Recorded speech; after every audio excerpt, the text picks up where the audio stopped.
Hello everyone, আসসালামু আলাইকুম।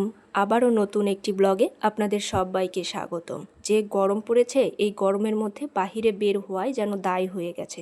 তার ওপরও আবার বর্ষাকাল, যখন তখন বৃষ্টি নেমে পড়ছে।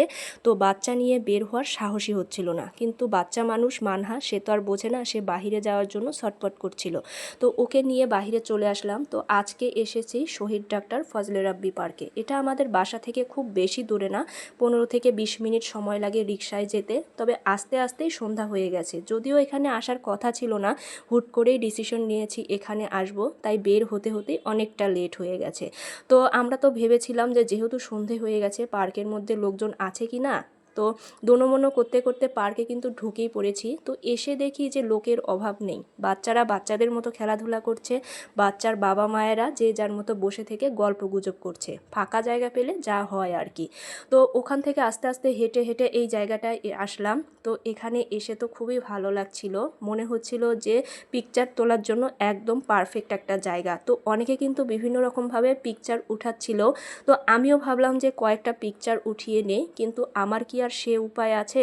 আমার মেয়েটা তো এক মুহূর্তের জন্য এক জায়গায় স্থিরভাবে দাঁড়াচ্ছে না। তো এই দেখেন, ওর পেছনে ছুটোছুটি করতেই আমার সময় চলে যাচ্ছে। তো ছবি তুলবো আর কীভাবে?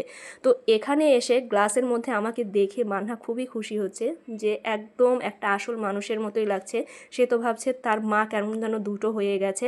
এটা দেখে সে খুব মজা পাচ্ছিল। একটা মজার বিষয় কি জানেন, এই পার্কে এসে আমি অনেকগুলো তাল গাছ দেখেছি, যা এত বছরও ঢাকা শহরে কোথাও দেখতে পাইনি। জানি না আছে কি না, হয়তো আছে, কিন্তু আমার চোখে পড়েনি। তো আজকে আমি এখানে অনেকগুলো তাল গাছ দেখতে পেলাম। তো কলাবতী ফুলগুলো ছিল লাল কালারের। এই কলাবতী ফুলগুলো আমার আবার ভীষণ পছন্দ। হলুদ কালারের হয়, লাল কালারের হয়, আবার সাদা কালারেরও হয়। তো এই পার্কটা মূলত পুলিশ প্লাজার একদম সামনেই। তো এখান থেকে কিন্তু পুলিশ প্লাজা যে শপিং মলটা আছে, ওটা কিন্তু খুব সুন্দরভাবে দেখা যাচ্ছিল। এটা একটা ছাদের মতো জায়গা। এখানে এসে দেখি যে অনেক লোকজন এখানে বসে আছে, অনেক উঁচু, খুবই ভালো লাগছিল। এক সাইডে তো পাহাড়ের মতো, তো ওখানেও অনেক মানুষ ঘাসের ওপর বসে আছে। ওপর থেকে নিচে দেখতে বেশ ভালোই লাগছিল। মানহা তো এসে এখানে ওর ফুর্তি দেখে কে খুবই মজায় আছে। ছোট ছোট বাচ্চাদের দেখে খুবই আনন্দিত হয়েছে, যে কি যে ভাবছিল ও, আর হাসছিল কেন যেন মিটিমিটি। এত বাতাস লাগছিল, তা আমার কাপড় চোপড় নড়া দেখে নিশ্চয়ই বুঝতে পারছেন। সারাক্ষণ হেঁটে এসেছি, তো এখানে এসে বেশ ভালোই লাগছিল। যত রাত বাড়ছিল ততই যেন পার্কের লাইটগুলো আরও সুন্দরভাবে দেখা যাচ্ছিল।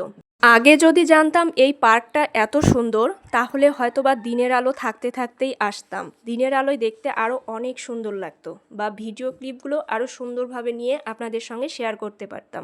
তো এখান থেকে নেমে যাচ্ছি। তো আমি মানহাকে বলছিলাম যে তুমি যেভাবে নামছো, এভাবে নামতে গেলে তো হয়তোবা সকাল হয়ে যাবে।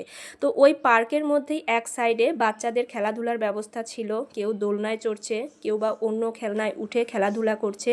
দোলনায় তো দেখছি শুধু বাচ্চারা না, বাচ্চার মা সহ উঠে গেছে। তো এটা দেখে আমিও আর লোভ সামলাতে পারলাম না। অনেক বছর হলো দোলনা উঠা হয় না। আমি আমার মেয়েকে কোলে নিয়ে দোলনায় উঠে গেলাম। তো আমার একটু ভয় ভয় লাগছিল যদি ছিঁড়ে পড়ি। তো আপনাদের ভাইয়া বলছিল তোমার যে ওয়েট, তোমার মতো 3 জন একসঙ্গে উঠলেও হয়তোবা ছিঁড়ে পড়বে না। সে একটু আমাকে ইনসাল্ট করেই হয়তোবা বলল।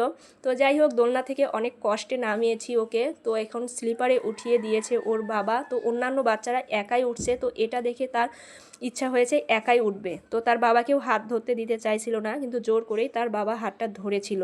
তো অনেক রাতই হয়ে গেছে। এখানে ঘাসের ওপর বসে থাকার খুবই ইচ্ছা ছিল, কিন্তু সেটা আর হয়নি, কারণ অনেক রাত হয়ে গেছে আর আকাশের অবস্থাও খুব একটা ভালো না। তো এখান থেকে আমরা বের হয়ে যাচ্ছি বাসার উদ্দেশ্যে। তো খুব বেশি আর দেরি করব না, ডিরেক্ট এখন বাসায় চলে যাব। ভিডিওটি ভালো লেগে থাকলে অবশ্যই লাইক কমেন্ট শেয়ার করতে ভুলবেন না। আজকের মতো এখানেই শেষ করছি। সবাই ভালো থাকবেন, আমাদের জন্য বেশি বেশি দোয়া করবেন। আল্লাহ হাফিজ।